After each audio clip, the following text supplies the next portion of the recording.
Hi, I'm Randall Heyman, a mathematics academic, and you're on one of my Corona Help playlists where I make quick turnaround videos for educators and for students during the coronavirus outbreak. If you'd like me to make a video for you or your students, then comment below any of my videos. Or if you like, you can drop me an email. So Sean has contacted me. He's written a comment under my video, Modular Exponentiation Made Easy, where he says he doesn't understand the computer method, which is one of the three methods I show to solve problems that are of this sort of form, a to the b mod c. And generally these are situations where you can't just work it out on a calculator. In other words, you can't just take a and work out a to the b in the normal world and then work out the remainder when you divide by c. The numbers are too big to allow you to do that, so you've got to use some other techniques. And in that video, I go through those three techniques. Now, the first thing is that Sean seemed to be a little bit unsure why 13 is equivalent to minus 4 modulo 17.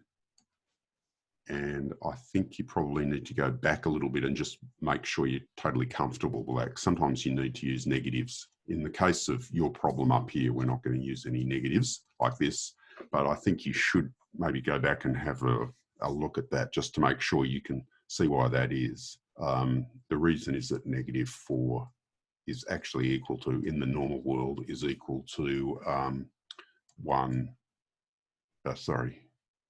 it's equal to negative,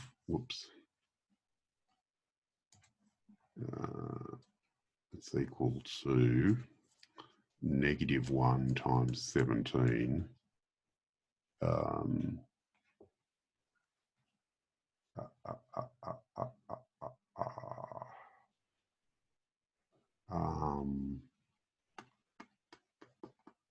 yeah, plus 13. That's right. So I think it's called the remainder theorem, says that if you start with any number over here and you divide it by the number here, then you always get a remainder that is no larger than, or is actually smaller than this number here.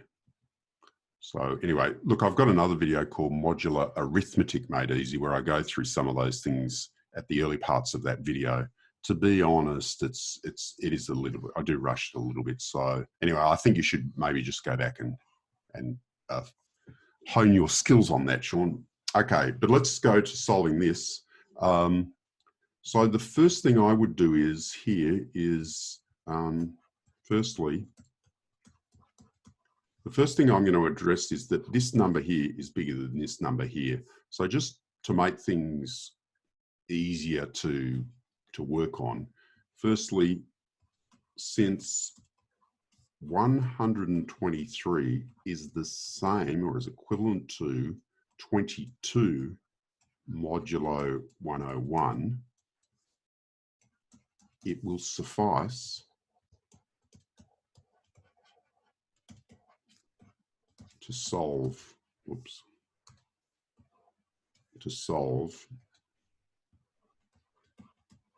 this one, 22 to the 1001 mod 101.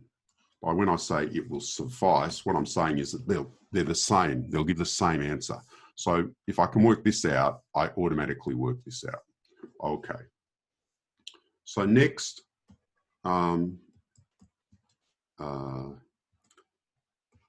you can either use Fermat's little theorem or you can use Euler's theorem. In the case of primes, they give the same thing. What I'm focusing on here, what I've noticed is that 101 is a prime. So I'm just going to use this rule. So I'm not using the first method I go through in the video, Sean, the computer method, what I call the computer method.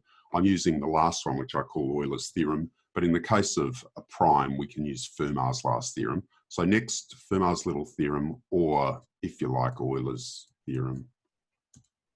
Euler's theorem is a bit more general. You can use it when the number is not a prime. Next says that a to the power of p minus 1 mod p is equivalent to 1 modulo p, where whoops, where P is a prime, so P is any prime, so this works for any prime, and you just can't, A can't be a multiple of P, so another way to put that is, and the GCD, the greatest common divisor of A and P, is equal 1. But don't get frazzled by that. That just means that we can't take multiples of P for A. So here, letting, what does that mean? Well, letting P equal 101, which is a prime, what do we have? What does this tell us? We have A to the 101 minus 1 is equivalent to 1 mod 101, which tells us, 101 minus 1 is 100. So this is very interesting. What Fermat or Euler tell us is that if we're dealing modulo 101, whenever we see any A to the 100, we can just replace it with 1. 25 to the 100, 1. 8 to the 100, 1. Or to go back to what we were talking about, -4 to the 100, modulo 101, it's 1. I know straight away. That's the power of Fermat. So what I noticed up here is, if we go back up to here, is firstly I noticed that was a prime, so I can use Fermat's little theorem. But the next thing I noticed was that this 1001 here is actually just 1000 plus 1, and 1000 is a power of 100. So I can see how I can use that. So let's just shrink this back again.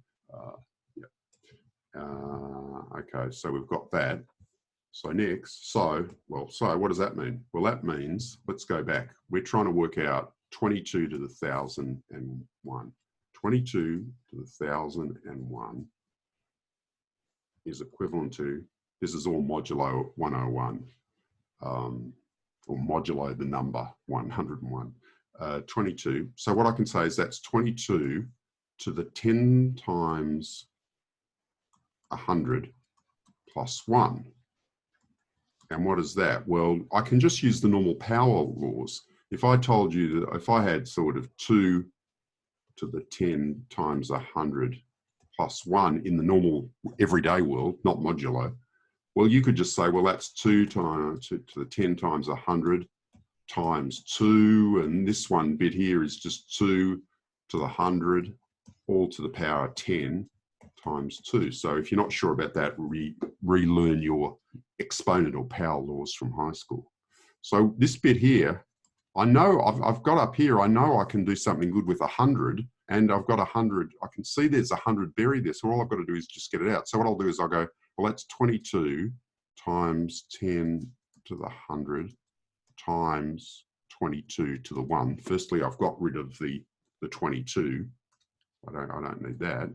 Now what can we do? Now let's say, well, that's equivalent to, now I can get at that 100 that I want. I want to get 22 to the 100 because I know that equals 1 to the 10 times 22 to the 1.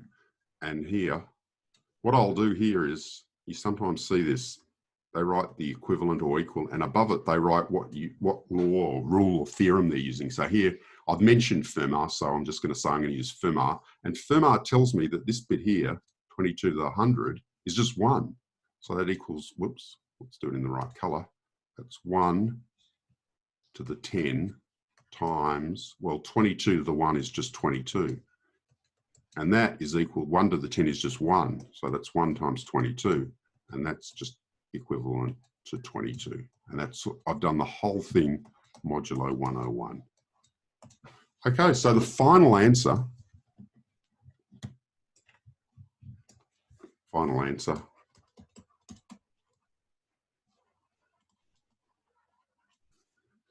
is 22. Depends what the question was. If it asked you, this is being very nitpicky, if it asked you 123 to the 101,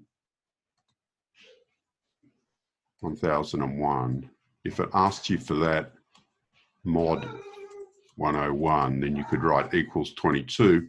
If it asks you for this, if it had a bracket,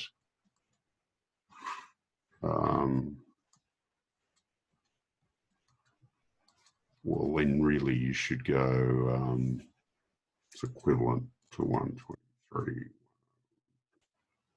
sorry, 22, equivalent to 22.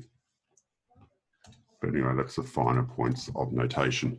In any reasonable exam, if you just put 22, you'd get full marks. Okay, so I hope that's helped you, Sean. Any more questions, let me know.